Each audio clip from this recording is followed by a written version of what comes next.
668 hate speech events வந்து நடந்திருக்குது. இதுல 75% பிஜேபி ஆளக்கூடிய மாநிலங்கள்ல நடந்திருக்குது.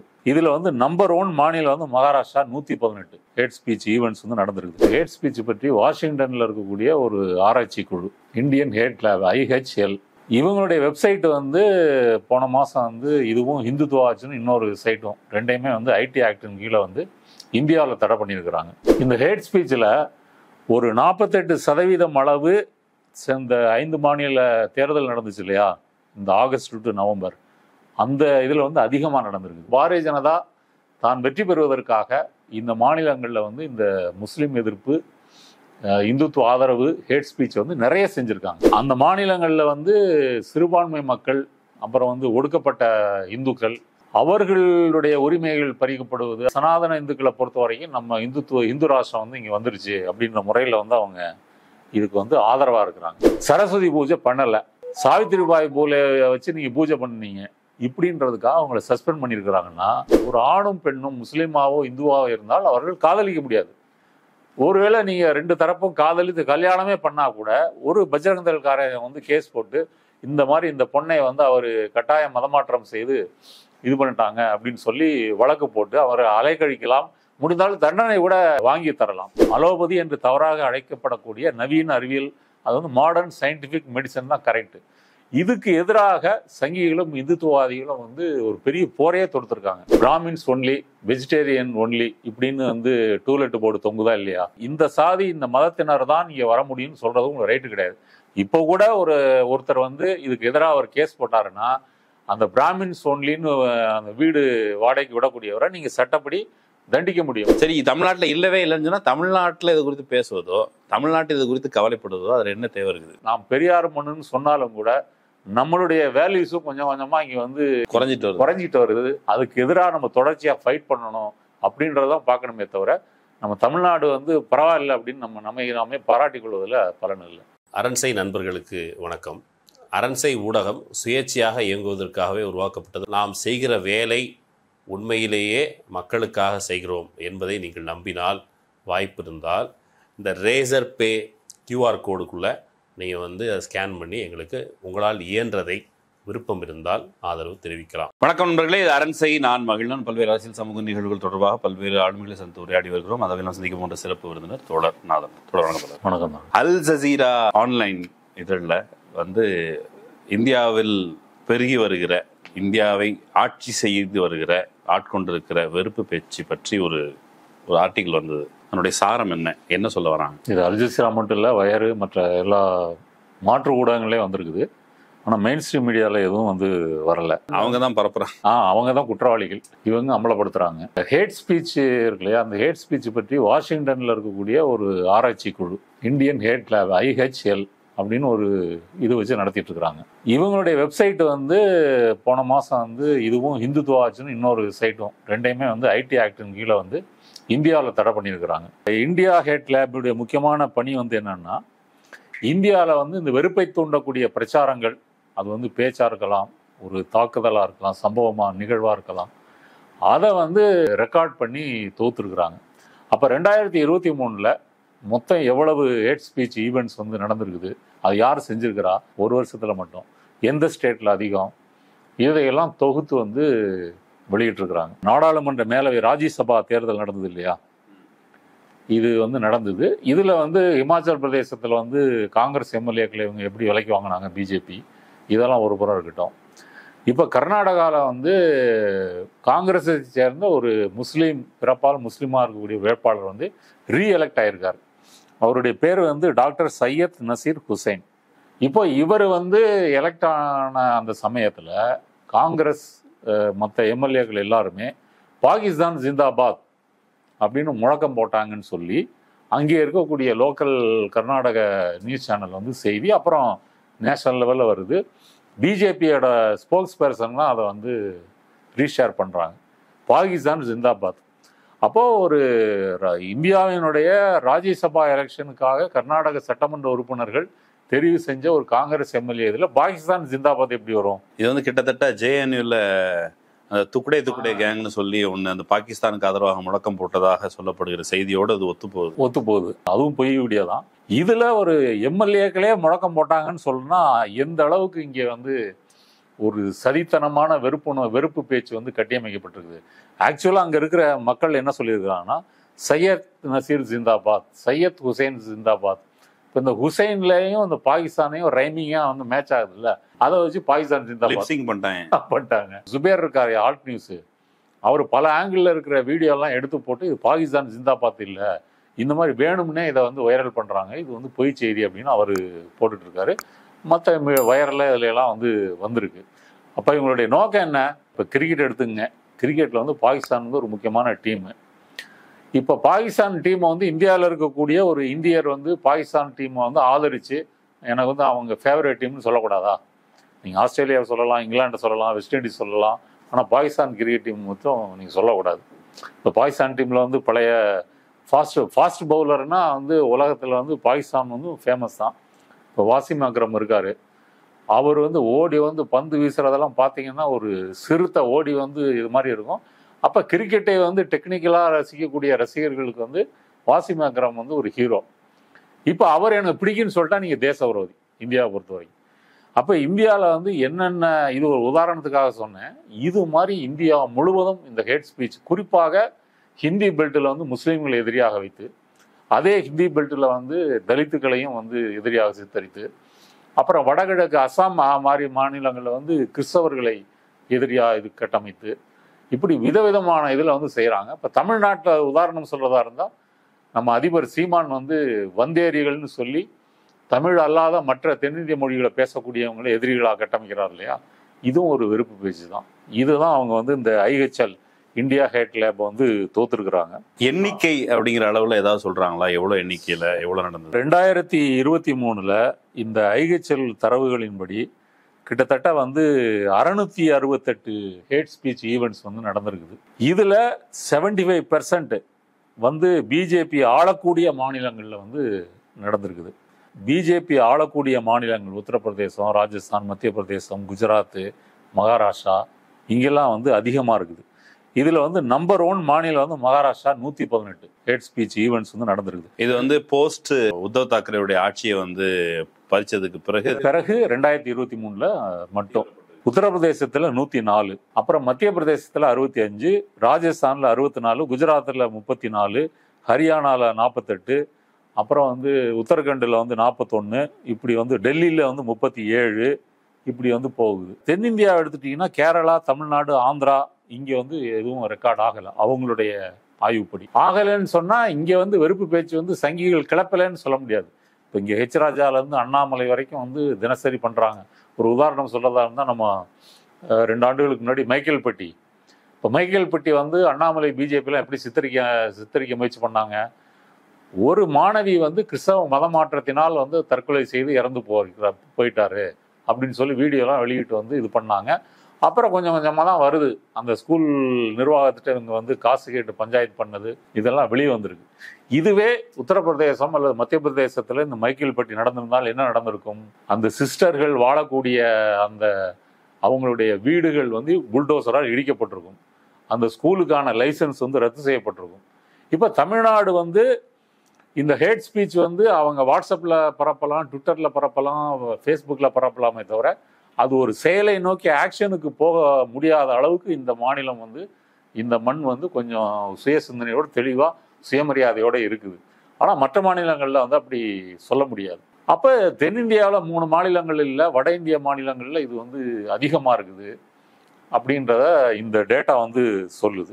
யார் இந்த அதிகம் முதன்மையாக பரப்புவது? இப்போ வந்து சொல்லும் பொழுது அது வந்து சில, இப்போ நுப்புர் சர்மா பேசின போது நுப்புர் சர்மாவை டிசோன் பண்ணிச்சு பிஜேபி, அப்புறம் வேறு சில சங்கிகள் பண்ணுறாங்க அப்படின்னு சொன்னால் அது நேரடியாக கட்சியை சொல்ல முடியாது, பிஜேபி சொல்ல முடியாது, அது தனிப்பட்ட முறையில் சிலருடைய கருத்து, அதெல்லாம் நடவடிக்கை எடுத்திருக்கோமே இப்படின்னு தமிழ்நாட்டை சேர்ந்த பாஜகவினர் முழக்கம் அளிக்கிறாங்க. இது சரிதானா? யார் அதை ஆக்சுவலி முதன்மையாக தூண்டுவது வெறுப்பு பேச்சை? இந்த வெறுப்பு பேச்சை வந்து சங்க பரிவாரங்கள் தான் முக்கியமாக வந்து தூண்டுது. சங்க பரிவாரங்கள் இருக்கக்கூடிய விஸ்வ இந்து பரிஷத்து, அப்புறம் வந்து அதனுடைய இளைஞர் அமைப்பான பஜ்ரங் தள், இவங்க தான் இதை வந்து பரப்புகிறாங்க.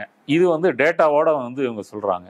இந்த ஹேட் ஸ்பீச்சில் ஒரு 48% அளவு இந்த 5 மாநில தேர்தல் நடந்துச்சு இல்லையா, இந்த ஆகஸ்ட் டு நவம்பர், அந்த இதில் வந்து அதிகமாக நடந்திருக்குது. ஏன் அதிகமாக நடந்திருக்குதுன்னா, அப்போ வந்து பாரதிய ஜனதா தான் வெற்றி பெறுவதற்காக இந்த மாநிலங்களில் வந்து இந்த முஸ்லீம் எதிர்ப்பு, இந்துத்துவ ஆதரவு, ஹேட் ஸ்பீச் வந்து நிறைய செஞ்சுருக்காங்க. இப்போ இவர் நம்ம மோடி கூட கர்நாடகாவில் வந்து இங்கே பஜ்ரங் தளத்தை வந்து தடை செய்ய போகிறாங்கன்னு ஜெய் பாஜ்ரங் பலி அப்படின்னு முழக்கமிட்டார் இல்லையா? அப்போ இந்த தேர்தல் சமயத்தில் அதிகமாக நடந்திருக்கு. தியரட்டிக்கலாக இந்த வெறுப்பு பேச்சு அப்படிங்கிறது பாஜகவுக்கு எந்த வகையில் பலன் அளிக்கிறது? இப்போ எலெக்ஷன் சமயத்தில் அவங்க பரப்புரை செய்கிறாங்க, வெறுப்பு பரப்புரை செய்கிறான்னு சொல்கிறீங்க. அது பாஜகவுக்கு வாக்குகளாக மாறுதா? அந்த வேலைகளை வந்து இது வரைக்கும் அது வந்து பலன்களாக கொடுத்துருக்குதா? இப்போ வந்து ஒரு வெறுப்பு பேச்சுங்கிறது கன்சிஸ்டன்சியாக பண்ணி, இப்போ போன வருஷம் முஸ்லீம்னு சொன்னாங்க, இந்த வருஷமும் முஸ்லீம்னு சொல்கிறாங்க, அடுத்த வருஷம் முஸ்லீம் சொல்கிறாங்கன்னா மக்கள் வந்து அதுக்கு பழக்கப்பட்ட ஒரு ரோபோக்களாக மாற்றப்பட்டு கொண்டு இருக்கிறாங்களா? அங்கே இந்துத்துவாவை ஆதரிக்கக்கூடிய ஹிந்தி ஹார்ட்லேண்டில் இருக்கக்கூடிய மக்கள் மேலும் மேலும் வந்து இந்த இந்துத்துவ மயப்படுத்தப்படுகிறார்கள் அப்படின்னு வந்து சொல்லலாம். ரெண்டாவது, அந்த மாநிலங்களில் வந்து சிறுபான்மை மக்கள், அப்புறம் வந்து ஒடுக்கப்பட்ட இந்துக்கள், அவர்களுடைய உரிமைகள் பறிக்கப்படுவது, அவர்களுடைய வழிபாட்டு உரிமை பறிக்கப்படுவது, இதுவும் வந்து நடக்குது. அப்போ இந்த பெரும்பான்மை சனாதன இந்துக்களை பொறுத்த வரைக்கும் நம்ம இந்து ராஷ்டிரம் வந்து இங்கே வந்துருச்சு அப்படின்ற முறையில் வந்து அவங்க இதுக்கு வந்து ஆதரவாக இருக்கிறாங்க. அப்போ அரசாங்கம் வந்து இதற்கு பக்கபலனாக இருக்குது, போலீஸ் வந்து பார்வையாளராக இருக்குது. இப்போ வட இந்தியாவில் இப்போ சமீபத்தில் நடந்த அந்த மீரா ரோடு கலவரமாக இருக்கட்டும், உத்தரகண்ட் கலவரமாக இருக்கட்டும், அங்கெல்லாம் போலீஸ் வந்து வெறுமனே வேடிக்கை பார்க்குறதானே வந்து பார்த்துருக்குறோம்.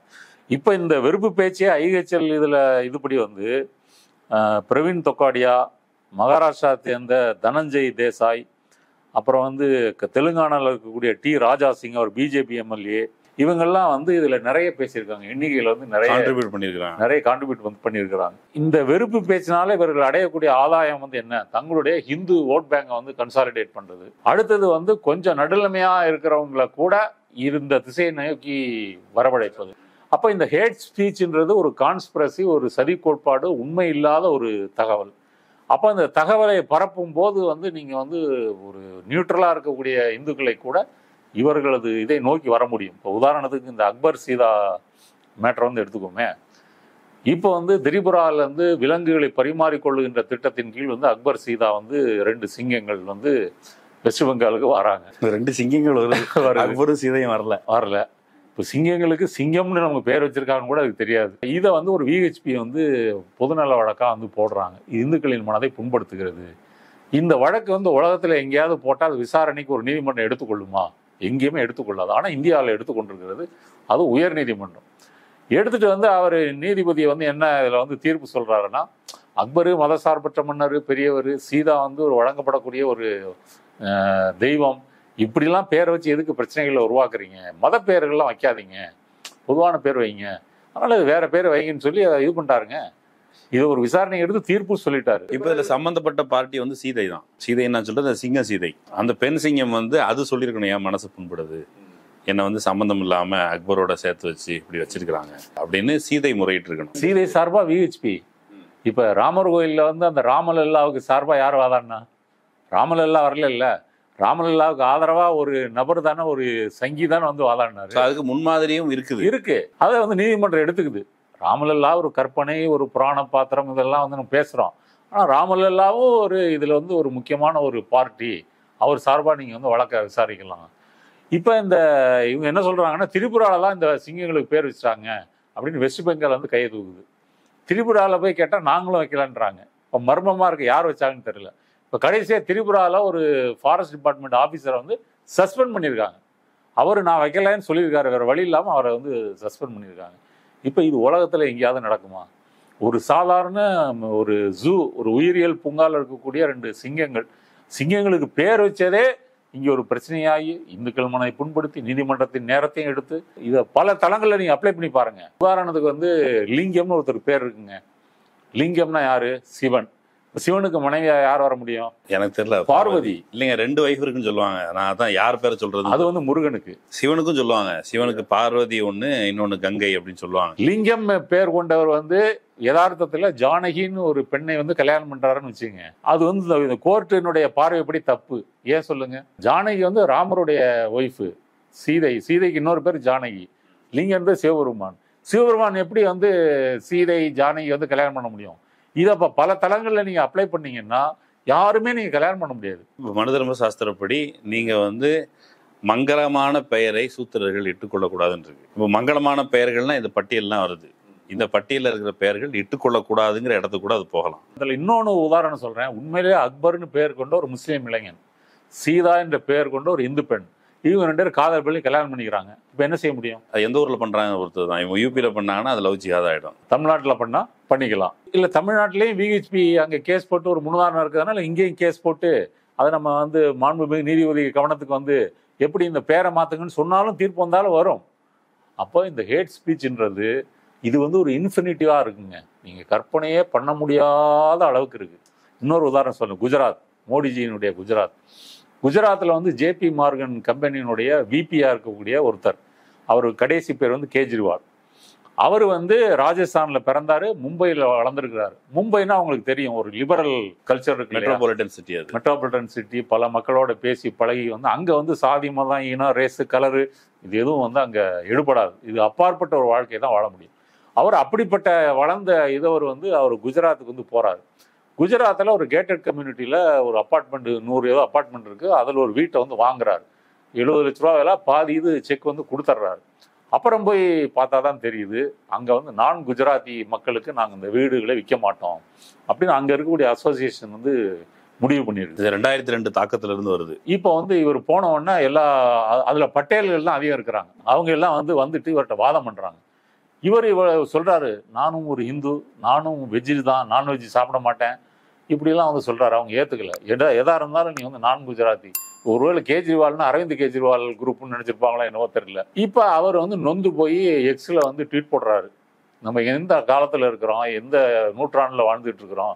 இப்போ அவருக்கு வந்து வீடு இல்லை. போய் கேட்டால் வந்து இந்த செக்கை ரிட்டர்ன் பண்ணிட்டான். அந்த ஹவுஸ் ஓனர் இருக்கார் இல்லையா, அந்த வீடை நான் விற்பதாக இல்லை, மற்றபடி எதுவும் நாங்கள் விளக்கம் கொடுக்கறதுக்கு தயாராக இல்லை. இது வந்து குஜராத்தில் நடந்தது. அவனை சொன்ன உடனே நினைவு வந்ததுனால சொல்லிடுறேன். ஒரு நண்பர் வந்திருந்தாரு. அவருடைய தம்பி ஐடி கம்பெனியில் வேலை பார்க்குறாரு. அவர் பார்க்கறதுக்கு அந்த வழக்கமாக அந்த ஐடின்னா பொதுவாக இருக்கிற நம்பிக்கையின்படி அவர் மீசையெல்லாம் எடுத்துட்டு தாடி கிடி எதுவும் இல்லை, ரொம்ப நீட்டாக என்னையமா இருப்பாரோ. அவர் வந்து போய் பெங்களூரில் ஒரு வீடு கேட்டிருக்காரு. வீடு கொடுத்துட்டாங்க. 1 மாதம் தான் அவர் தங்கியிருக்கிறாரு. அடுத்த மாதம் வீட்டை காலி பண்ணிட்டாங்க. ஒரே காரணம் தான், வாடகையை ஜிபேல அனுப்பியிருக்காரு. ஜிபேல அனுப்பும்போது பேர் வந்து முஸ்லீம் பேர் வந்துருக்குது. உடனே வீட்டு விட்டு போகணும்னு சொல்லிட்டாங்களாம். இப்போ அந்த அளவுக்கு வெறுப்பு வந்து பரவி கொண்டு இருக்குது. இந்த வெறுப்பு பேச்சு இருக்குல்ல, இன்னும் வேற வேற அம்சங்கள்ல வெறுப்பு பேச்சு பரவுதுன்னா என்னென்ன வகையிலான வெறுப்பு பேச்சுகள் தொடர்ந்து இருக்குது? அஸ்ஸாமில் வந்து இந்த சங்க பரிவாரத்தை சேர்ந்த ஒரு ஃப்ரிஞ்ச் எலிமெண்ட் குரூப் வந்து எல்லா கிறிஸ்தவர்கள் நடத்தக்கூடிய கல்வி நிறுவனங்களில் ஒரு போஸ்டர் ஓட்டியிருக்கிறான். இதான் ஃபைனல் வார்னிங். இனிமே அந்த ஸ்கூலில், உங்களுடைய ஸ்கூலில் வந்து உங்களுடைய கிறிஸ்தவ மதம் சார்ந்த மேரியோ ஜீசஸோ அந்த உருவங்களோ அந்த பைபிள் கொட்டேஷன்ஸோ எதுவும் இருக்கக்கூடாது. இருந்தால் நாங்கள் நேரடி நடவடிக்கை எடுப்போம் இப்படின்னு சொல்லி எல்லாம் வந்து ஒட்டியிருக்கிறாங்க. அப்போ ஒரு கிறிஸ்தவ சபை நடத்தக்கூடிய பள்ளியில் யதார்த்தமாக இயேசுநாதர் இருப்பார், மாதா இது வந்து இருக்கும், அவங்க வந்து இதில் ப்ரேயர் பண்ணுவாங்க, இதெல்லாம் இருக்கும். ஆனால் படிக்கிற ஸ்டூடெண்ட்ஸில் மெஜாரிட்டி வந்து நான் கிறிஸ்டின் ஸ்டூடெண்ட்ஸ் தான், மெஜாரிட்டி வந்து ஹிந்து ஸ்டூடெண்ட்ஸ் தான் வந்து இருப்பாங்க. சொசைட்டியில் என்ன ப்ரொபோஷன் இருக்கோ அந்த அதுதான் அங்கேயே வரும். ஆனால் இவங்க போய் படிக்கிற ஹிந்து குழந்தைகள் பெற்றோர்கள் வந்து நம்ம குழந்தைகள் வந்து கிறிஸ்டினா மதமாயிரும் அப்படிலாம் பதட்டப்படுறது இல்லை. ஏன்னா அது ஒரு யதார்த்தமாக அங்கே வந்து இருக்கும். இப்போ இதை போட்டு ஒரு அச்சத்தையும் ஒரு வெறுப்பையும் வந்து இது பண்ணுறாங்க. இப்போ அந்த கிறிஸ்டின் நிறுவனங்கள்லாம் வந்து இப்போ தங்களுடைய இதில் என்ன சொல்கிறது, சீதா மாதிரி வந்து தீக்குளிக்க வேண்டியிருக்குது. தீக்குளித்து தன்னுடைய கற்பை வந்து நிலைநாட்ட வேண்டியிருக்கு. அவங்க வந்து விளக்கம் சொல்கிறாங்க, நாங்கள் வந்து கல்வி நிறுவனம் நடத்துகிறோம், இதில் இந்த மாதிரி இதெல்லாம் அபாண்டமாக சொல்கிறாங்க. குழந்தைங்களுக்கு என்ன சொல்லிக் கொடுக்குறீங்க, பாடம் என்ன, சிலபஸ் என்ன அப்படிங்கிறத பற்றி அவர்களுக்கு கவலை இல்லை. உள்ள கிறிஸ்தவ குறியீடுகள் எதிர்க்கக்கூடாது, இருந்தால் அது வந்து கிறிஸ்டின் இது. அப்போ இப்படி பார்த்தா நீங்கள் வெள்ளைக்காரன் வந்த பிறகு வெள்ளைக்காரன் தான் பல இடங்களில் வந்து இது வந்து ஆரம்பிச்சிருக்கிறான் இல்லையா. இந்த கல்வின்றதே வந்து இந்த கிறிஸ்தவ சபைகளுடைய தொண்டாகத்தான் இங்கே வந்து வருகிறது. அது அத்வானியிலிருந்து நம்ம இவர் வரைக்கும், நம்ம ஜோதிராவ் புலே வரைக்கும் பலரும் அந்த மாதிரி கிறிஸ்தவ நிறுவனங்களில் தான் பயின்று வந்து வந்திருக்கிறாங்க. இன்றும் கிறிஸ்தவ நிறுவனங்களில் பெரும்பான்மை இந்துக்கள் தான் வந்து படிக்கிறாங்க. அப்போ அவர்கள் மேல் ஒரு வெறுப்பையும் ஒரு அச்சத்தையும் வரவழைப்பதற்கு என்ன நோக்கம்? இதே உதாரணத்தை வந்து நம்ம இதில் பார்ப்போம். ராஜஸ்தானில் ஹேமலதா அப்படின்னு ஒரு தலித் ஆசிரியை, அவங்க வந்து இந்த ஜனவரி 26 குடியரசு தின அன்னைக்கு அந்த ஸ்கூலில் வந்து சரஸ்வதி பூஜையை வந்து நடத்துகிறாங்க. இந்த அம்மா வந்து நான் சரஸ்வதி பூஜையை நடத்த மாட்டேன், நம்ம கான்ஸ்டியூஷனில் அப்படி சொல்லப்படலை அப்படின்னு சொல்லிட்டு காந்தி, அப்புறம் சாவித்ரிபாய் பூலே, அம்பேத்கர் இவர்களுடைய படங்களெல்லாம் வைத்து இவர்கள் எப்படி நாட்டுக்காக பாடுபட்டார்கள், இவர்கள் எப்படி நம்ம கல்வி கற்றுக்கொள்வதற்கு பாடுபட்டார்கள்னு வந்து இங்கே நடத்துகிறாங்க. உடனே மாணவர்களும் ஆசிரியர்களும் அது ஒரு இந்துத்துவாவை ஆதரிக்கக்கூடிய அந்த கும்பல் வந்து இவங்கள்ட்ட இருந்து விவாதம் பண்ணுது. அந்த வீடியோ வந்து வைரலாக இருக்கு. அப்போ அந்த வீடியோவில் வந்து வாக்குவாதம் வருது. இவங்க வந்து பொறுமையாக சொல்கிறாங்க, நம்ம கான்ஸ்டியூஷனில் வந்து சரஸ்வதியின் பெயர் வந்து இல்லை, அதை வச்சுதான் நீங்கள் வந்து மாணவர்களுக்கு வந்து இப்போ கல்வி கடவுள்னு சரஸ்வதியை வந்து சொல்கிறாங்க. அது வந்து ஒரு கற்பனை தான். ரெண்டாவது, இந்தியாவில் 2000 ஆண்டு வந்து கல்வி வந்து யாருக்கு கொடுக்கப்பட்டது, யாருக்கு மறுக்கப்பட்டது? அப்போ சூத்திரர்கள், பஞ்சமர்கள், சத்திரியர்கள் இவர்களுக்கெல்லாம் யாருக்கு கல்வி கிடைத்ததோ அவங்களுடைய கடவுளா வேணா சரஸ்வதி வச்சு இருக்கலாம். கல்வி மறுக்கப்பட்டவர்கள் வந்து ஆமாம், மறுக்கப்பட்டவர்களுக்கு நம்ம கடவுளா யார் இருக்க முடியும்னா அது பெரியாரா இருக்கலாம், நீதி கட்சியா இருக்கலாம், அல்லது ஜோதிராவ் பூலேவா இருக்கலாம், நாராயணகுருவா இருக்கலாம். அப்போ இவங்க தான் வந்து கல்வியை வந்து படிக்கணும்னு சொல்லி இது பண்றாங்க. சாவித்திரிபாய் ஃபுலே மேல மரத்தை கொண்டு அடிச்சிருக்காங்க, பெண்களை படிக்க வைக்கணும் அப்படின்னு சொன்னதுக்காக. அப்போ எவ்வளவு போராடி இருப்பாங்க அவங்க. இவ்வளவு பிற்போக்குத்தனமான நிலையில இருந்து சொசைட்டியை மீட்டு கொண்டு வந்து, அதுவும் பெண்களை படிக்க வைக்கிறது, ஆண்களை படிக்க வைக்கிறதே சிரமம். இப்போ பெண்களை படிக்க வைப்பதற்கு எவ்வளவு போராட்டத்தை அவர்கள் நடத்தியிருப்பார்கள். இதுதான் வந்து ராஜஸ்தான்ல அந்த தலித் டீச்சர் வந்து சொல்றாங்க. இன்னைக்கு அந்த தலித் டீச்சரை சஸ்பெண்ட் பண்ணியிருக்காங்க. இது உங்களால நம்ப முடியுதா? சரஸ்வதி பூஜை பண்ணல, சாவித்திரிபாய் பூலே வச்சு நீங்க பூஜை பண்ணீங்க, இப்படின்றதுக்காக அவங்கள சஸ்பெண்ட் பண்ணியிருக்கிறாங்கன்னா நீங்க யோசிச்சு பாருங்க. இந்தியா முழுவதும் கல்வி நிறுவனங்கள்ல இனி என்ன நடக்க போகுது, யாரெல்லாம் வந்து இவங்க வந்து முன்னாடியே வைக்க போறாங்க, யாரை கொண்டாட போறாங்க, இதை எதிர்த்து குரல் கொடுக்கறதுக்கு வந்து ஆள் இருந்தாலும் வேலை காலி. இப்போ இந்த அம்மா சஸ்பெண்ட் பண்ணோன்னா மற்ற டீச்சர்ஸ் எல்லாம் உண்மையிலே ஒரு செக்குலர் வேல்யூ கொண்ட டீச்சர்ஸ் எல்லாம் என்ன யோசிப்பாங்க? நம்மளுடைய வேலையை தக்க வைத்துக் கொள்ள வேண்டும் என்றால் சரஸ்வதி பூஜை நடத்தணும். இந்த மாதிரி சமூக சீர்திருத்தவாதிகள், சமூக புரட்சியாளர்கள் அவர்களுடைய இதை நடத்தக்கூடாது, அவங்கள குழந்தைகள்கிட்ட சேராம பாத்துக்கணும் அப்படிதானே முடிவு பண்ணுவாங்க. இப்ப லவ் ஜிஹாத்ன்றது ஒரு சதி கோட்பாடு தான், அது வந்து உண்மை கிடையாது. இது வந்து இந்தியா முழுக்க நடக்குது அப்படின்னு ஒரு பச்சை பொய்யை வந்து இவர்கள் பரவ விட்டு அதுல வந்து செய்யறாங்க. இப்போ உத்தரப்பிரதேசத்துல முதலாக இந்த லவ் ஜிஹாத்துக்கு எதிராக வந்து ஒரு சட்டத்தை கொண்டு வராங்க. அப்ப வந்து குறிப்பிட்ட மதத்திலிருந்து ஒரு வலுவந்தமாக அவர்களுடைய பிரச்சாரம் செய்து மதம் மாற்றுவது என்பது வந்து சட்டத்தின்படி தவறு. அவர்களுக்கு வந்து சிறை தண்டனை, அபராதம், கட்டாய மதமாற்ற தடை சட்டம், கட்டாய மதமாற்ற தடை சட்டம். அதுக்கு பின்னாடி இருக்கிற இது வந்து லட்சியம் வந்து லவ் ஜிஹாத்தை வந்து நிறுத்துவது. இப்ப கொண்டு வந்த பிறகு ஒரு ஆணும் பெண்ணும் முஸ்லீமாவோ இந்துவாவோ இருந்தால் அவர்கள் காதலிக்க முடியாது. ஒருவேளை நீங்க 2 தரப்பும் காதலித்து கல்யாணமே பண்ணா கூட ஒரு பஜ்ரங்கதள்காரன் வந்து கேஸ் போட்டு இந்த மாதிரி இந்த பொண்ணை வந்து அவர் கட்டாய மதமாற்றம் செய்து இது பண்ணிட்டாங்க அப்படின்னு சொல்லி வழக்கு போட்டு அவரை அலைக்கழிக்கலாம், முடிந்தாலும் தண்டனை கூட வாங்கி தரலாம். அப்ப இதை எதிர்த்து வந்து ஒரு அந்த அமைப்பு பேர் தரல, அவர்கள் காதலை ஆதரிப்போம் அப்படின்ற மாதிரி ஒரு அமைப்பு வந்து இந்த மாதிரி ஹிந்தி ஆர்ட்லேண்டில் வந்து இந்து முஸ்லீம் கல்யாணம் செய்து கொண்டவர்கள் காதலர்கள் பற்றிய கதைகளை வந்து வெளியிடுறாங்க. அதுவும் வயர் இணையதளத்தில் ஒரு விரிவான கட்டுரை இருக்கு. அப்போ அந்த கதைகளை எல்லாம் படித்து பார்க்கும் பொழுது எப்படி வந்து அவங்க கஷ்டப்பட்டு ஒரு மாற்று மதத்தை சேர்ந்தவர்களை காதலித்து கல்யாணம் பண்ணுறதுன்றது கிட்டத்தட்ட எவரெஸ்டில் ஏறுற மாதிரி எவ்வளோ ஒரு பெரிய ஒரு பயணமாக இருந்திருக்குது, எவ்வளோ தடைகளை அவர்கள் வந்து சந்தித்திருக்கிறார்கள், இதை வந்து பார்க்க முடியும். இப்போ உத்தரப்பிரதேசத்துக்கு அடுத்து பல பிஜேபி மாநிலங்கள் வந்து இந்த கட்டாய மதமாற்ற தடை சட்டத்தை வந்து கொண்டு வந்துட்டாங்க. யோசிச்சு பார்த்தா நம்ம ஜெயலலிதா தான் முதல்ல வந்து இங்கே தமிழ்நாட்டில் வந்து முன்னோடி கொண்டு வந்திருக்கிறாங்க. அப்போ ஜெயலலிதா காலத்தில் இது வந்து இந்த சட்டம் கொண்டு வராங்க, கொண்டு வந்து கடுமையான எதிர்ப்புனால அவங்களே அப்புறம் வந்து வித்ட்ரா பண்ணிக்கிறாங்க. நினைச்ச மாதிரி இதை வந்து அவங்க அமலுக்கு கொண்டு வர முடியல. ஆனால் மோடி வந்தது பிறகு பல பிஜேபி மாநிலங்களில் இது வந்திருக்குது. அப்போ சினிமா எடுத்துங்க, சினிமா வெப் சீரிஸில் வந்து காதல் படம் எடுக்கலாம், காதல் இது இருக்கலாம். ஆனால் யதார்த்த உண்மையான வாழ்க்கையில வந்து நீங்க மதம் மாறியோ சாதி மாறியோ காதலிக்க முடியாது. சமீபத்துல நயன்தாரா அவர்களுடைய படம், அது வந்து ஸ்ரீரங்கத்து பார்ப்பன பெண் வந்து எப்படி சிக்கன் 65 தயாரிக்கலாம் தூக்கிட்டாங்கல்ல, அந்த வசனத்தையே ஓடிடில தான் எடுத்துட்டாங்க, அதை படத்தையே எடுத்துட்டு அப்புறம் எடிட் பண்ணி போடுறோம்னு சொல்லியிருக்காங்க. வந்துச்சான்னு தெரியல. அந்த வசனம் வந்து அந்த ராமாயணத்துல ராமனும் சீதையும் வந்து எப்படி மாட்டுக்கறி சாப்பிட்டாங்க அப்படின்றது அவர் கோட் பண்ணியிருக்காரு. உண்மையை சொல்லியிருக்காரு. அதை வந்து தூக்கிட்டு நடத்திருக்காங்க. அப்ப நீங்க சினிமா எடுக்கிறது, காதலிக்கிறது, கல்வி கற்றுக்கொள்வது, எதுலேயுமே இந்தியா வந்து ஒரு உண்மையான ஒரு இணக்கமான சமூகமாக இது மாறப்போறது இல்லை. இது ஒன்று. அடுத்தது ஒரு அறிவியல் நோக்கில் வந்து பார்ப்போம். இப்போ சயின்ஸுக்கும் இந்த ஹேட் ஸ்பீச்சுக்கு என்ன சம்பந்தம் இருக்குன்னு சொன்னா, இவர்கள் இந்த நவீன அறிவியல் மருத்துவம், அலோபதி என்று தவறாக அழைக்கப்படக்கூடிய நவீன அறிவியல், அது வந்து மாடர்ன் சயின்டிஃபிக் மெடிசன் தான் கரெக்டு.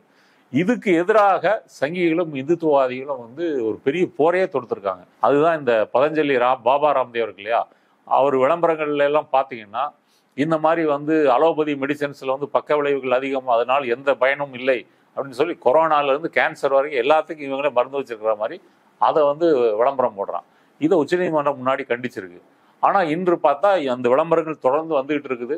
நாங்கள் இவ்வளவு உத்தரவு போட்டும் கூட நீங்கள் இந்த விளம்பரத்தை கொடுத்துருக்குறீங்கன்னு சொல்லி ஒன்றிய அரசு வந்து இதை பாராமுகமாக இருக்குதுன்னு சொல்லி இப்போ திரும்ப அதை பேன் பண்ணியிருக்கிறாங்க.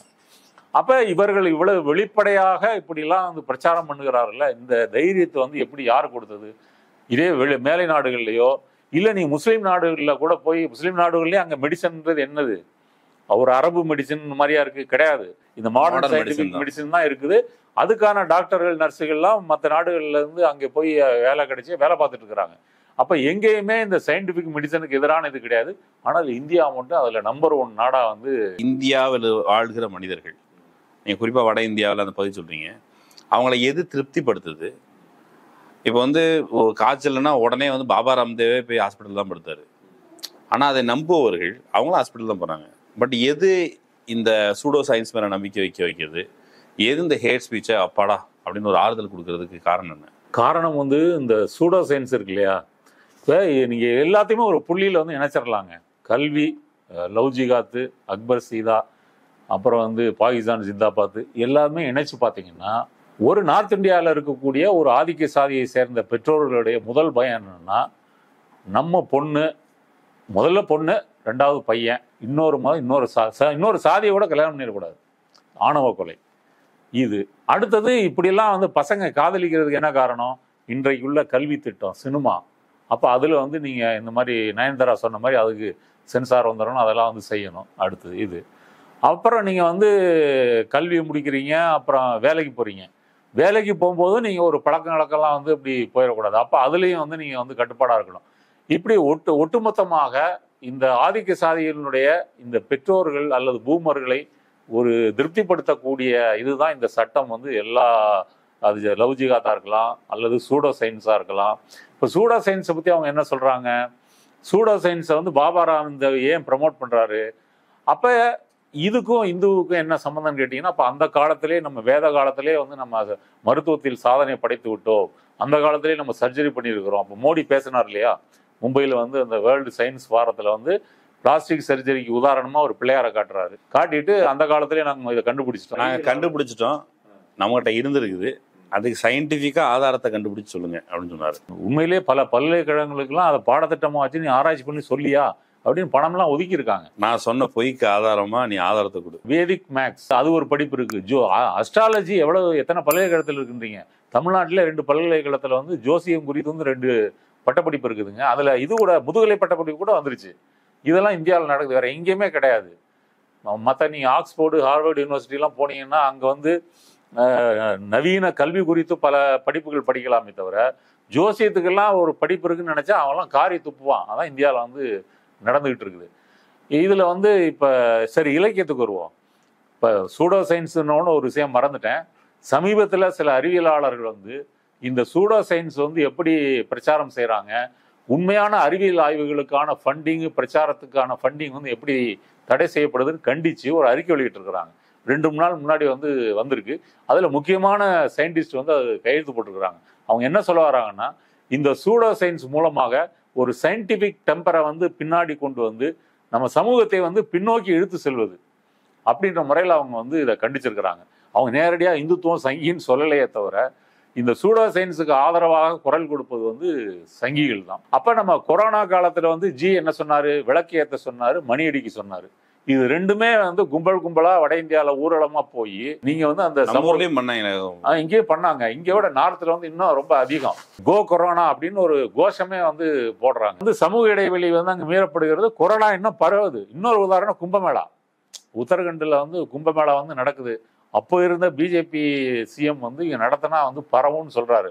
ஒன்று அவரை தூக்கிட்டு புது முதலமைச்சரை கொண்டு வந்து அங்கே லட்சக்கணக்கான மக்களை கொண்டு வந்து அப்போ 2வது கொரோனா அலைக்கு முக்கியமான காரணம் கும்பமேளா. அப்போ 2வது கொரோனா அலையில தான் வந்து ஆயிரக்கணக்கான பேர் வந்து இறந்து போறாங்க. சுடுகாட்டில் வந்து வழக்கமாக வரக்கூடிய பிணங்களை விட அதிக எண்ணிக்கையில் வருது. அது தைனிக் பாஸ்கர் என்ற பத்திரிகை வந்து அதை அம்பலப்படுத்தியது. உடனே அந்த பத்திரிகை மேலே ரெய்டு. இப்படி நீங்கள் ஒவ்வொன்றா போனீங்கன்னா பேசிக்கிட்டே இருக்கலாம். இப்போ சூடோ சயின்ஸ் இப்படியாச்சா, அடுத்து லிட்ரேச்சருக்கு வருவோம். லிட்ரேச்சர்ல வந்து இப்ப ஞானபீடம் விருது கேள்விப்பட்டிருக்கீங்கல்ல, இப்ப ஞானபீடம் வந்து இலக்கியத்துல உயர்ந்த விருதாக அது அளிக்கப்படுகிறது. அது இந்த வருஷம் யாருக்கு அளிக்கப்பட்டிருக்குதுன்னா 2 பேர், குல்சார்னு ஒரு இந்தி சினிமாவுக்கு பாட்டு எழுதக்கூடியவர், இன்னொருத்தர் வந்து ஒரு சாமியார், அவர் ஜெகத்குருன்னு சொல்லிக்கிறாரு. அவர் கண்ணு தெரியாது, அவர் 22 மொழி தெரியுமா, நிறைய புத்தகங்கள், நூற்றுக்கணக்கான புத்தகங்கள் வந்து எழுதியிருக்கிறாராம். அப்புறம் வந்து இந்த பாபர் மசூதி இடித்து ராமஜென்மி கட்ட வேண்டிய இயக்கத்தில் அவர் ஆரம்பத்திலேருந்தே அவர் இருக்கிறாரு. இப்படி அவருடைய பெருமைகள்லாம் பேசி இப்போ அவர் எழுதின புத்தகங்களுக்காக வந்து ஞானபீட அவார்டு வந்து கொடுத்துருக்காங்க. அவர் என்ன புத்தகம் எழுதியிருப்பாரு? அவர் வந்து இந்த மாதிரி இந்த வேத இதிகாச புராண புரட்டுகளை வந்து நியாயப்படுத்தக்கூடிய, ஆதரிக்கக்கூடிய, அறிவியலுக்கு எதிரான இந்த புக்கு தான் அவர் நிறைய எழுதியிருக்கிறாரு. இப்போ இந்த ராமல்லல்லா பிரான் பிரதிஷ்டா இருக்கு இல்லையா, அதுக்கு கூட அவர் ஒன்று சொல்லியிருக்கிறாரு. என்னன்னா, அவர் வீட்டில் வந்து வீடா, அது என்ன ஆசிரமா, அங்கே தூங்கிட்டு இருந்தாராம், கண்ணு தெரியாது இல்லை. திடீர்னு நைட் வந்து ஒரு 1 வருதான். உடனே வந்து ராமல்லல்லா வந்து உண்மையிலே இவர் வந்து எழுப்பி, சாமிஜி வாங்கன்னு அவங்க பாத்ரூம் கூட்டு போய் 1 இருந்து திரும்ப வந்து படுத்தாராம். இது வந்து வெளிப்படையாக சொல்றாருங்க. இப்படிப்பட்ட அறிவாளிக்கு வந்து ஞானபீட விருது கொடுத்துருக்குறாங்கன்னா இந்தியாவில் யாருக்காவது ஞானம் வந்து வளரும்னு நினைக்கிறீங்க? மோடி வந்து அவருடைய ரசிகர். ராமரை வணங்காதவள் சமார்னா ஒரு எஸ்சி ஜாதி, அங்கே யூபி அந்த சைடில் இருக்கிற ராமரை வணங்காதவர்கள் கீழ் ஜாதின்னு சொல்லி அவர் சொன்னார். அவருக்கு ஞானபீட விருது கொடுத்துருக்காங்க. இதுதான் இன்றைய சூழல் அப்படின்னு சொன்னாலும், இப்போ நம்ம பார்வையாளர்களுக்கு இது எங்கேயோ வடக்க நடக்க கதை. இப்போ வந்து ஃபார் எக்ஸாம்பிள் நீங்கள் சொன்னீங்க, தமிழ்நாட்டில் வந்து சோதனை சாலை போல ஜெயலலிதா அவர்கள் கட்டாய மத மாற்ற தடை சட்டம் கொண்டு வந்தாங்க. இடபிள்யூஎஸ்க்கு சோதனை சாலை போல எம்ஜிஆர் வந்து ஒரு வகையில் ஒன்று கொண்டு வந்தார். ஆடுகொழி வெட்ட தடை வந்தது, மைக்கேல் பெட்டியும் பார்த்தோம். இது எல்லாத்தையும் நம்ம தான் ரெசிஸ்ட் பண்ணிட்டு இருக்கோமே, நம்ம வந்து பெருசாக அமல்படுத்த விடலையே. அப்படிங்கிற பொழுது தமிழ்நாடு எதன் பொருட்டு, இப்போ நீங்கள் அந்த டேட்டாலையும் கூட தமிழ்நாடு வந்து பெருசாக இல்லை. அப்படிங்கும்போது முதல்ல இவங்க வெறுப்பு பேச்சுன்னு எதை கருதுறாங்க அப்படின்னு தெரியல. சரி, தமிழ்நாட்டில் இல்லவே இல்லைன்னு சொன்னால் தமிழ்நாட்டில் இது குறித்து பேசுவதோ, தமிழ்நாட்டில் இது குறித்து கவலைப்படுவதோ அதில் என்ன தேவை இருக்குது? இல்லை, வெறுப்பு பேச்சுன்னு இவங்க சொல்றது ஒரு யூஎனுடைய டெஃபினிஷன் சொல்றாங்க. அதாவது ஒரு மனிதன், அந்த மனிதன் ஆணோ பெண்ணோ, அந்த மனிதரை பாலினம் சார்ந்து, இனம் சார்ந்து, சாதி சார்ந்து, மதம் சார்ந்து, பாலியல் சார்ந்து, இப்படி வந்து அவனை அடையாளப்படுத்தி அவனை வந்து புண்படுத்துகின்ற விதத்தில் அவனை எதிரியாக கட்டியமைத்து பேசுவது தான் வெறுப்பு பேச்சு. அப்போ அமெரிக்காவில் வந்து அது கருப்பின மக்களுக்கு எதிரான வெறுப்பு பேச்சா அங்கே வந்து இருக்குது. அப்புறம் வந்து மேலை நாடுகளில் வந்து முஸ்லீம்களுக்கு எதிரான ஒரு வெறுப்பு பேச்சா வந்து இருக்குது. அல்லது அகதிகள் என்ற பேரில் வந்து அவர்களுடைய நாட்டை கம்பேர் பண்ணி அந்த வெறுப்பு பேச்சு வந்து இருக்குது. இந்தியாவை பொறுத்தவரை சாதி ரீதியாகவும் மத ரீதியாகவும் வந்து இருக்குது. அப்போ நீங்கள் பாலியல் ரீதியாக கேட்டிங்கன்னா பாலியல் ரீதியாக வந்து டிஃபால்ட்டாக இருக்குது. அது பழமொழியிலிருந்து நவீன சினிமா வரைக்கும் வந்து அது டிஃபால்ட்டாக வந்து இருக்குது. இப்போ இந்த சாதி ரீதியாகவும் மத ரீதியாகவும் ஒடுக்கப்பட்ட சாதிகளையும், குறிப்பாக முஸ்லீம்களையும் கிறிஸ்தவர்களையும் இவர்கள் குறிவைத்து வந்து தாக்குகிறார்கள். எனக்கு அதில் தான் டவுட் இருக்குது. இப்போ இன்டர்நேஷ்னலாக இருக்கிற ஒரு அமைப்பு, அந்த அமைப்பு மானிட்டர் பண்ணும்போது அவங்களுக்கு வட இந்தியாவில் இருக்கிற எல்லாரும் தமிழ்நாட்டில் இந்தியா முழுக்க எளிதாக புரிஞ்சுக்கிறது இஸ்லாமிய வெறுப்பு பரப்புரை நடக்கிறது. இப்போ நீங்கள் சொன்ன வடகிழக்கு மாநிலம் கிறிஸ்தவ வெறுப்பு பரப்புரை. ஆனால் ஒடுக்கப்பட்ட சாதிகளுக்கு எதிராக நடக்கிற பரப்புரை, இந்தியாவிலே ஒரு இனவாதமாக நடக்கிற பரப்புரை, இது தொடர்பாகலாம் இவங்க அப்படி எதுவும் மானிட்டர் பண்ண மாதிரி இல்லையே. அவங்க இக்னோர் பண்ணுறாங்க. இந்தியாவை இன்னும் அவங்க நெருக்கமாக புரிஞ்சுக்கல. இதில் அவங்க டேட்டா தாங்க சொல்லியிருக்காங்க. இந்த 2023 மொத்தம் எவ்வளோ சம்பவங்கள் நடந்திருக்குது, எந்த ஸ்டேட்டில் நடந்திருக்குது, அதை செஞ்சது யார் அப்படின்னு டேட்டா மட்டும்தான் இருக்குது.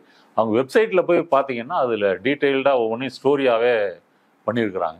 எல்லா வகையான இந்த ஹேட் ஸ்பீச்சையும் அவங்க வந்து கணக்கில் எடுத்திருக்காங்க. இப்போ நீங்கள் கேட்டீங்க தமிழ்நாட்டில் நமக்கு வந்து இங்கே நடக்கலையே, இங்கேயே நடக்குது. இப்போ வந்து பிராமின்ஸ் ஒன்லி, வெஜிடேரியன் ஒன்லி இப்படின்னு வந்து டூலெட் போர்டு தொங்குதா இல்லையா? ஆமாம். இது சட்டப்படி சரியா? தவறு. நீங்கள் வாடகைன்றது வந்து ஒரு பிஸ்னஸ். அது வந்து நீங்கள் ஒரு பொது வியாபாரத்துக்கு வந்துட்டீங்க. பொது வியாபாரத்துக்கு வந்துட்டீங்கனாலே இந்த சாதி இந்த மதத்தினர் தான் நீங்கள் வர முடியும்னு சொல்கிறது உங்களுக்கு ரைட்டு கிடையாது. இப்போ கூட ஒருத்தர் வந்து இதுக்கு எதிராக ஒரு கேஸ் போட்டாருன்னா அந்த பிராமின்ஸ் ஒன்லின்னு அந்த வீடு வாடகைக்கு விடக்கூடியவரை நீங்கள் சட்டப்படி தண்டிக்க முடியும். அப்படி யாரும் வந்து கேஸ் போடலை. ஒரு அம்மா வந்து புதிய தலைமுறை விவாதத்தில் பேசும் பொழுது, என் வீட்டை நான் யாருக்கு கொடுன்னு நான் முடிவு பண்ணணும், அது என்னுடைய பர்சனல் சாய்ஸ், நான் வெஜிடேரியனுக்கு தான் விடுவேன் அல்லது பிராமின்ஸ் தான் விடுவேன் அப்படிங்கிறது என்னோட முடிவு. என்னோட முடிவில் அரசு எங்கு எப்படி தலையிடும்? பொது வாரங்களுக்கு வரும்போது தான் தலையிடணும். அப்படின்னு சொல்றாங்க. இந்த ப்ரிவிலேஜ் அல்லது இந்த வகையான பாகுபாடுகள் நீண்ட காலமா இருக்குது. இப்போ அதுக்கு இதுக்கு என்ன சம்பந்தம்? தமிழ்நாட்டில் இது இருக்குது அப்படின்னா கூட, சாதி ரீதியான பாகுபாடுகள் இருக்குதுன்னா கூட, இவங்க சொல்ற அதுக்கும் எதுவும் லிங்க் பண்ண முடியுமான்னு கேட்குறேன். தாராளமாக பண்ண முடியுமே. இப்போ நீங்கள் சென்னையில் வந்து ஒரு முஸ்லீம், இப்போ பெங்களூரு உதாரணம் சொன்னீங்க இல்லையா, ஐடி ஊழியர், இன்றும் நீங்கள் சென்னையில் வந்து பொது இடங்களில் வந்து முஸ்லீம்களுக்கு வந்து வீடு வாடகைக்கு வந்து கிடைப்பதோ கொடுப்பதோ வந்து ரொம்ப அரிது. இவர் மனுஷபுத்திரன் வந்து ஒரு இதில் சொல்லியிருக்காரு இல்லையா, அவர் வந்து ஒரு கொஞ்சம் ஃபேமஸானவர், கவிஞர், எழுத்தாளர், இப்படிலாம் இருக்காரு. ஒரு திமுக கட்சியில் இருக்கிறாரு. இவ்வளவு இதெல்லாம் இருந்தாலும் அவர் வந்து அப்துல் ஹமீது என்ற பெயர் கொண்ட முஸ்லீமாக இருக்கிறதுனால அவருக்கு பல இடங்களில் வந்து வீடு மறுக்கப்பட்டிருக்குது. அப்புறம் தான் கடைசியாக ஒரு வழியாக வீடு வந்து கிடைக்குது. அப்போ சென்னையில் வந்து ஒரு பட்டியலினத்தை சேர்ந்தவருக்கோ, ஒரு முஸ்லீமுக்கோ, ஏன் கிறிஸ்தவருக்கோ, நீங்கள் பொதுவான இந்த ஆதிக்க சாதி இந்துக்கள் வந்து வீடு கொடுக்குறாங்கன்றது வந்து கொஞ்சம் அபூர்வம்னே சொல்லலாம். இதுக்கு நம்ம வந்து வெட்கி தலை குனியணும். இப்போ இங்கேயே இப்படி இருக்குன்னு சொன்னால் வட இந்தியாவில் வந்து இன்னும் மோசமாக இருக்குது. இங்கே வந்து பொது இடங்களில், ஹோட்டல்களில், தியேட்டர்களில், இந்த மாதிரி அங்கே பார்க்கக்கூடிய இடங்கள்ல எல்லாம் வந்து இந்த இது வந்து பார்க்க முடியாது. ரெண்டாவது, நான்வெஜ்ன்றதுக்கெல்லாம் நீங்கள் வந்து இங்கே வந்து அது ஒரு தீண்டாமை மாதிரி ஒரு அருவருப்பாக பார்க்கக்கூடிய பார்வை இங்கே வந்து இல்லை. ஆனால் குஜராத்தை எடுத்துக்கிட்டிங்கன்னா, ஒரு பெங்காலில் இருக்கக்கூடிய ஒரு பெண் ஜேர்னலிஸ்ட் வந்து குஜராத்துக்கு போகிறாங்க, வேலை நிமித்தமாக போகிறாங்க. போகிறவங்க வந்து வீடு வாடகைக்கு எடுக்கிறாங்க. அப்போ வந்து தரகரில் என்ன சொல்கிறாங்க, நீங்கள் வந்து எல்லார்ட்டையும் வெஜ்ஜுன்னு சொல்லிடுங்க அப்படின்னு சொல்கிறாரு. இவங்க என்னத்துக்கு சொல்கிறாங்க, சரி சொல்லிவிட்டு நம்ம நான்வெஜ் சமைச்சிக்கலாம் அப்படின்னு சொல்லி ஒரு வீடு வாங்கிடுறாங்க. வாங்கிட்டு வந்து அவங்க பக்கத்தில் வந்து எங்கேயுமே நான்வெஜ் ஹோட்டல்கள் வந்து இல்லை. பக்கத்தில் வந்து அவர் கடைக்காரர் வீட்டு பக்கத்தில் கடைக்காரர்கிட்ட வந்து இங்கே நான்வெஜ் ஹோட்டல் வந்து எங்கே இருக்குதுன்னு விசாரிக்கிறாங்க. அவர் என்ன சொல்கிறாரு, மெதுவாக சொல்லுங்கள், ஓனர் நிற்கிறாரு, அவர் போன பிறகு சொல்கிறேன். அப்போ அந்த ஹவுஸ் ஓனர் காதில் இவங்க நான்வெஜ் சாப்பிட்றாங்கன்றது விழுந்துடக்கூடாது. அப்புறம் ஹவுஸ் ஓனர் போன பிறகு இந்த கடைக்காரர் சொல்கிறாரு, இங்கே வந்து எங்கே நான்வெஜ் கிடைக்கும் ஹோட்டல்கள்னு சொல்கிறாரு. அப்போ இவங்க வந்து காரை எடுத்துகிட்டு போய் அங்கே போய் சாப்பிட்டு வந்து வராங்க. அப்போ ஒரு சிக்கனோ மட்டனோ சாப்பிடுவதற்கு கூட பயந்து வாழ வேண்டிய ஒரு நாடாக வந்து குஜராத் இருக்கும் பொழுது, தமிழ்நாடு அதனுடைய ஆரம்ப கட்டத்தில் இருக்குது. இப்போ இங்கேயும் சங்கிகள் வந்து நாளைக்கு வந்து வளர்ச்சி அடைந்து எல்லாம் இதெல்லாம் நிலைநாட்டிட்டாங்கன்னா கொஞ்சம் கொஞ்சமாக இப்போவே பாருங்கள், அவர் பேர் என்ன, மகாவீரர் பிறந்த நாளுக்கு வந்து இது கிடையாது, எது நான்வெஜ்ஜு கிடையாது. இப்போ திருவண்ணாமலைக்கு வந்து கிரிவல யாத்திரைக்கு போனாரு நம்ம ஆரன்றி, அப்போ என்ன சொன்னார், என்ன நான்வெஜ் கடை இருக்குது, எங்கெல்லாம் நான்வெஜ் இருக்குது, வாட் நான்சென்ஸ் அப்படின்னு சொல்லி எல்லாத்தையும் பேன் பண்ண, நான் போய் பண்ணுறேன் அப்படின்னு வந்து சொல்கிறாரு. அப்போ இவர்கள் இந்தியா முழுவதும் இதை கொண்டு வர துடிக்கிறார்கள். இப்போ நீ அயோத்தியில் 15 கிலோமீட்டர் ரேடியஸில் வந்து நான்வெஜ் வந்து கடையும் இருக்கக்கூடாது, இறைச்சி விற்கக்கூடாது, ஹோட்டலும் நடத்தக்கூடாது. அப்போ இந்தியா முழுவதும் இவர்கள் இந்த வெறுப்பு பேச்சின் மூலமாக இந்த சாதி மத ரீதியான எதிரிகளை கட்டமைத்து நமது நாட்டை பின்னுக்கு இழுத்து போக செல்கிறார்கள் அப்படின்றதான் இந்த டேட்டா, இந்த லேப் வந்து சொல்லுது. இதுல நீங்க இப்ப சொன்னீங்கல்ல, ராம் லல்லா இருக்கிற அந்த சுற்றுப்புறத்துல 15 கிலோமீட்டர் அந்த தொலைவுக்கு வந்து நான்வெஜ் இருக்கக்கூடாது. இப்போ ராமராஜ்யம் அப்படின்னு இவர்கள் கற்பனை பண்ணுகிற அந்த ராமராஜ்யம் ஒருவேளை வந்தால் நீங்க அசைவம் அப்படிங்கிறது உங்களுடைய வாழ்க்கையில இருந்து நீக்கப்படலாம், புரதச்சத்து கிடைக்காம போகலாம். இதெல்லாம் ஒரு பக்கம். தமிழ்நாட்டை பொறுத்தளவுக்கு தமிழ்நாட்டில் இப்போ வந்து கொஞ்ச நாளைக்கு முன்னால் பேசப்பட்டது, எம்ஜிஆர் ஆட்சி காலத்தில் அவர் செஞ்சது வந்து ராமராஜ்யம், அதுக்கப்புறம் ஜானகிராஜன் பேசினாங்க. அதெல்லாம் புறந்தளிட்டு பார்த்தாலும் தமிழ்நாடு நேரடி செல்வாக்கு வரல. ஆனால் பீகார்ல இருந்து வந்த மக்கள் இப்போ சமீபத்தில் வந்து அவங்களுக்கு எதிராக வெறுப்பு பேச்சு தமிழ்நாட்டில் இருக்குது, தமிழ்நாடு வந்து அவங்களுக்கு எதிராக இருக்குது அப்படியான சித்திரம்லாம் வந்து ஜுபைர் வந்து அதை எக்ஸ்போஸ் பண்ணார். அதுக்கு தமிழ்நாடு அரசு விருது கூட கொடுத்து. ஆனால் தமிழ்நாட்டிலே கூட ஊடகங்களில் கொலை வரியில் வட இந்தியர்கள் அப்படின்னு பரப்புரை மேற்கொள்ளப்பட்டது. ஊடகங்கள் பேசினாங்க. மறுத்து நம்ம பேசணும் அப்படின்னா இருந்தாலும் இந்த பயத்தை பரப்புறது இருக்குல்ல, சூசிங் அன் எனிமி. இப்போ சீமானை நீங்கள் சொன்னீங்க, சீமானை வந்து தெலுங்கர்களை சொல்கிறாரு. இப்போ ஒரு மெயின் ஸ்ட்ரீம் பரப்புரையில் வட இந்தியர்கள் வந்து ஏதோ திருடிட்டு போக வர்றாங்க, உழைக்க வர்றவங்க அப்படின்னு ஒரு கண்ணோட்டம் இருக்குது. இதை வந்து இந்த ஹேட் ஸ்பீச்சோட பொருத்த முடியுமா? இது தமிழ்நாடு வந்து தொடக்க நிலையில் இருக்குன்னு சொல்கிறீங்க, ஆனால் தமிழ்நாட்டில் இது வரைக்கும் முறியடிச்சுட்டு தான் வந்துருக்குறாங்க. அப்போ என்ன தொடக்க நிலை? நீங்கள் மதவாத கட்டாய மதமாட்ட தடை சட்டம் வந்தாலும் சரி, கோழி வெட்டுறது, ஆடு கோழி வெட்டுறது தடை வந்தாலும் சரி, இப்போ வேற ஏதாவது இந்துத்துவாக்கு ஆதரவாக யாராவது செஞ்சால் கூட தமிழ்நாட்டில் பரவலாக வர டிஸ்கஷனில் அது மட்டுப்பட்டு தான் போகுது. தமிழ்நாடு எந்த வகையில் தொடக்கத்தில் இருக்குது? அம்பேத்கர் பெரியார் வாசகர் வட்டம் ஐஐடி அதை வந்து அந்த பிரச்சனையில் மாணவர்கள் போராடி அதை வந்து முறியடித்தாங்க. அப்புறம் அதே ஐஐடியில் வந்து மாட்டுக்கறி சாப்பிடக்கூடாது, அதுக்கு தனி மெஸ்ஸு அதெல்லாம் வரும்போது அதுக்கு எதிரான போராட்டமும் நடந்தது. அப்போ நம்ம இந்த திராவிட இயக்க தோழர்கள்லாம் மாட்டுக்கறி நல்லி எலும்பு எல்லாம் கொண்டு போய் அங்கே சாப்பிட்ட போராட்டம்லாம் வந்து நடந்துச்சு. இது எல்லாத்துக்கும் எதிராக நம்ம குரல் கொடுக்குறோம். ஆனாலும் அதை நோக்கி கொண்டு போவதற்கான முயற்சிகள் என்பது தொடர்ந்து வந்து நடந்துகிட்டு இருக்குன்றதான் முக்கியம். அப்போ சிறுபான்மை மக்கள் அவங்க பள்ளிக்கூடம் நடத்தலாம், ஹாஸ்பிட்டல் நடத்தலாம், ஒரு அச்சத்தில் தான் அவங்கள வந்து வச்சிருக்கிறாங்க. இப்போ சீமான் வந்து சங்கிகளுடைய ஒரு தமிழ் வடிவமாக இருந்து கொண்டு அவர் வந்து இதை சொல்றாரு. ஒரு முஸ்லீம் தமிழ்நாடு கான்டெக்ட்ல சீமான் வந்து அவர் தெலுங்கர்களை திட்டுறாரு, தமிழர்களை திட்டலை அப்படின்னு சொல்லி இப்போதைக்கு பிஜேபியிடம் காட்டுகிற அந்த தயக்கமோ பிஜேபியை கண்டு வருகிற அச்சமோ சீமானிடம் வர தேவையில்லை. சீமான் நம்ம இனத்துக்குள்ள இருந்துக்கிட்டு அவர் தெலுங்கர்களாக திட்டுறாரு, நம்மளாம் தமிழர்கள் தானே, அவர் முஸ்லீம்ஸ் கவலைப்பட தேவையில்லை, ஒடுக்கப்பட்ட மக்கள் அதே போல கவலைப்பட தேவையில்லை அப்படின்னு முடிவெடுத்தா அதுக்கு என்ன சொல்லுவீங்க? மக்கள் மத்தியில் வந்து அவர் சீமானுடைய பிரச்சாரம் வந்து இப்போ நீங்கள் சொல்ற மாதிரி கிறிஸ்தவ முஸ்லீம்களையும் அவர் திட்டிருக்காரு, எல்லாம் சாத்தானின் பிள்ளையே எனக்கு ஓட்டு போடுறது இல்லைன்னா சொல்லியிருக்காரு. ஃப்ளூக்கில் சொல்லிட்டாரு கூட வச்சுக்கலாமே. ஆனால் பெரும்பாலும் இஸ்லாமியர்கள் பிரச்சனைனா முதல்ல வந்து கை தூக்கி பேசுறாரு, அவர் நம்மளை திட்டலை தெலுங்கர்களை தான் திட்டுறாருன்னு திருப்தி அடைகிற மத சிறுபான்மையினர் அவர்களுக்கு என்ன சொல்லுவீங்க? இன்று வந்து மொழி ரீதியான எதிரிகளை கட்டமைக்கும் சீமான் நாளைக்கு வந்து இன ரீதியாக நமக்கு எதிராக வருவார்ன்றதை அவங்க புரிஞ்சுக்கணும். எப்படின்னு கேட்டால், இப்போ சீமானுடைய தெய்வம் என்பது முப்பாட்டன் முருகன் தான், எனது முப்பாட்டன் இயேசு, முப்பாட்டன் அல்லான்னு அவர் வந்து சொல்றதில்லை. ரெண்டாவது, நீங்கள்லாம் வந்து நம்ம தமிழருடைய புராதன சமயமான சைவத்துக்கு தான் வரணும், சைவத்தை தான் கடைப்பிடிக்கணும் அப்படின்னு அவர் வெளிப்படையாகவே சொல்லியிருக்கிறாரு. அதனால வந்து அங்கேருந்து அவர் இங்கே வர்றதுக்கு வந்து ரொம்ப லேட் ஆகாது, அதுவும் கூடி சீக்கிரம் வந்துடுவார். ஏற்கனவே வந்து பேசி இருக்கிறாரு. நான் சொல்ல வருவது என்னவென்றால், இது பல நிலைகளில் வந்து இருக்குதுங்க. இப்போ பெரியார் காலத்தில் வந்து நீங்கள் வந்து ராமாயணம்னா என்ன, மகாபாரதம்னா என்ன, இதெல்லாம் நீங்கள் வந்து விளக்கி வந்து பேச முடியும்.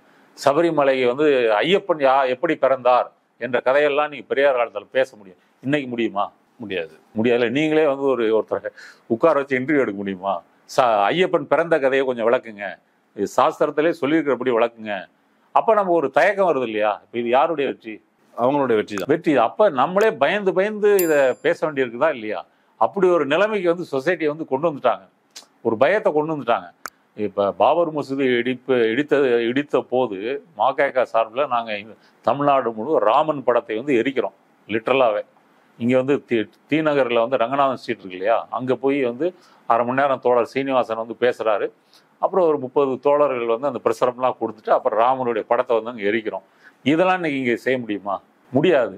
ஏன் முடியாதுன்னு சொன்னால், ஒரு பொது புத்தியிலேயே வந்து கொஞ்சம் கொஞ்சமாக வந்து நீங்கள் வந்து ஒரு கருத்தை வந்து உங்கள் ஊசி மூலமாக இன்ஜெக்ட் பண்ணுற மாதிரி சங்கிகளும் இந்த மாதிரி பிடிமா இருக்கக்கூடிய சீமான் போன்றவர்களும் அப்புறம் ஆதிக்க சாதி சங்கங்களும், இப்போ நீங்கள் லவ் ஜிகாத்ன்றது வந்து இங்கே வந்து ஆதிக்க சாதிக்கும் பட்டியல் இனத்தவருக்கும் நடக்கும் நாடக காதல்னு வருது. அப்போ அதுக்கு எதிராக வந்து எல்லா ஆதிக்க சாதி பெற்றவர்களும் ஆதரவு தானே தெரிவிப்பாங்க.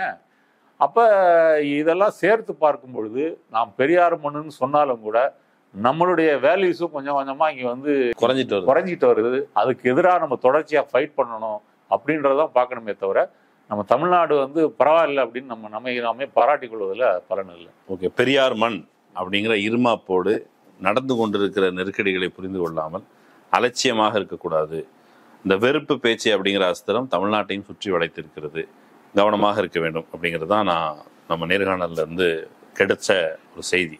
அதே மக்கள் மன்றத்தில் வைப்போம், மக்கள் என்ன சொல்றாங்கன்னு பார்க்கலாம். இன்னொரு வாய்ப்பில் பேசுவோம். ரொம்ப நன்றி. நன்றி நண்பர்களே, இன்னொரு வாய்ப்பில் சந்திக்கலாம். நன்றி.